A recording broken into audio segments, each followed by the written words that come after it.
Rehearsals seemed to be going extremely well as the weeks ticked by.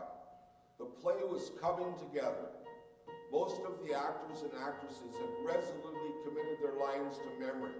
Some were even wearing partial costumes during run-throughs to help get them more into character. Fred was suitably impressed with the air of professionalism that pervaded the old Hydro Hall, where the theater they rehearsed in was located. About a month before the show, the publicity department leapt into action, and posters were now located in prominent locations throughout Haileybury. The weekend of the big show was approaching. You could feel a sense of anticipation in everybody as they went about their preparations. But still, Fred had no luck with Esmeralda, and as the date for the opening night of the play approached, he was beginning to give up hope of any kind of meeting. It was a very frustrating experience. He couldn't even get her to look at him. He yearned for some small advance, just eye contact, something so that he could tell she knew he was alive. But there was nothing. She seemed unapproachable, totally disinterested in her eunuch. Even as he poured the wine for her and Mark Antony night after night at rehearsals, she didn't look up to acknowledge him. Fred wished Merle, the director, would order her to look up.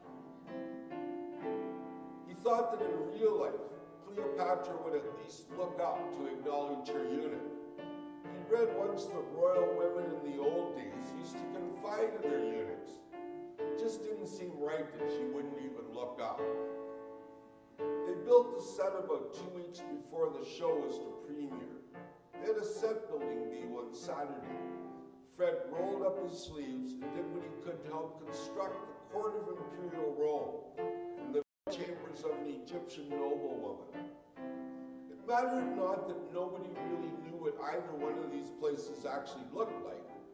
Merle drew up the plans, including lots of Roman pillars and draperies, as well as a view of the pyramids out Cleopatra's bedchamber window. And Doug McDougall, who was a carpenter by trade, who played a Roman guard in the play, and who had no lines because he was as shy and retiring as a proper lady in Victorian times. That's what Bert Burble said about Doug, was put in charge of constructing it. In fact, Fred was surprised to discover that Doug read Kafka and wrote poetry in his spare time. He discovered this while he and Doug were wrestling an empty carpet roll, a soon-to-be Roman pillar, up the stairs at the Hydro Hall, grunting and sweating over it. They stopped for a breather. Fred mentioned the ongoing baseball playoffs. "I ain't watched much ball for some time," Doug sort of drawled. "Oh, really?" Fred answered. "Not since my TV broke and I didn't bother to get it fixed," he said. "There was just me and Ma at home, and she liked her game shows. But now that she's dead and gone, I haven't got time for the TV." "You work a lot, eh?" Fred asked, assuming that would be what Doug did for just about his entire life. "Actually, I don't work no more than anybody else," Doug answered. "I like to read to fill my time." "Really?" Fred answered. "What do you read?" "I got a new translation of Kafka I'm working on right now," came the unexpected answer. "Really?" Fred said, sure his jaw had dropped. "I found it helps my writing," Doug continued, returning to the carpet roll, grasping it firmly under his arm. "You write?" Fred asked, his mouth still agape. "Some poetry," Doug answered. And they hoisted the carpet roll up, and the conversation ended as they returned to their task. You ran into some strange, unexplained things in life. One of them was the Kafka-reading, poetry-writing carpenter, Doug McDougall, a man who had trouble speaking up, but who apparently had little difficulty constructing either a backyard shed or a sonnet.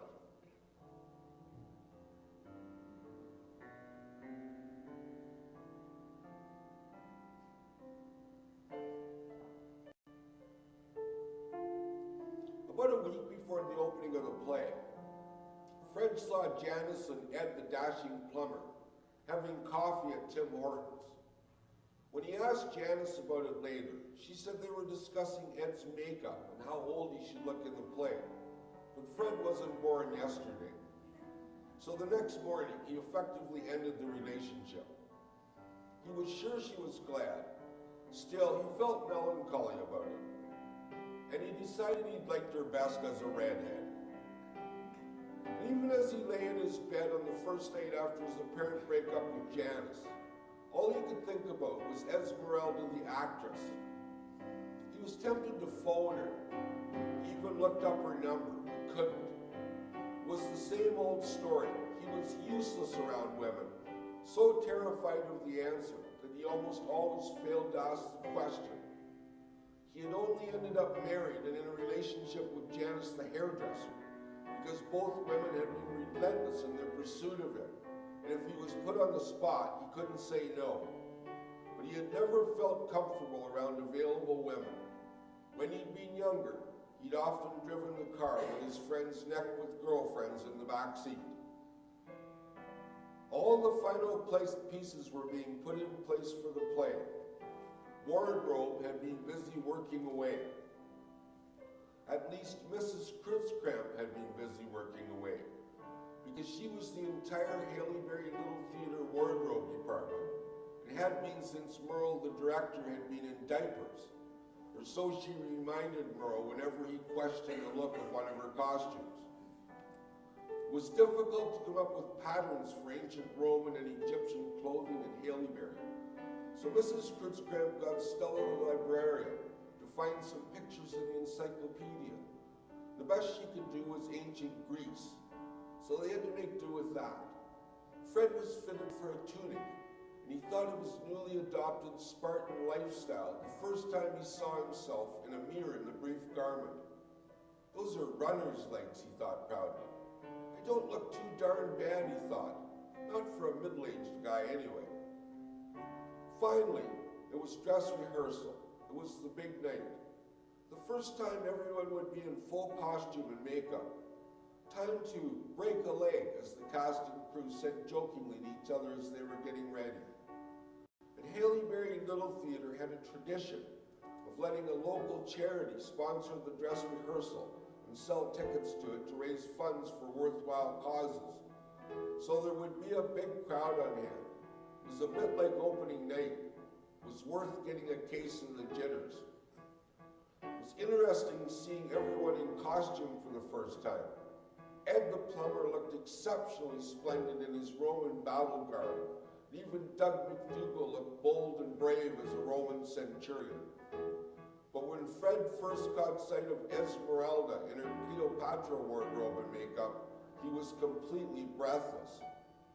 She was so incredibly beautiful that he couldn't imagine the real Cleopatra even being worthy to compare.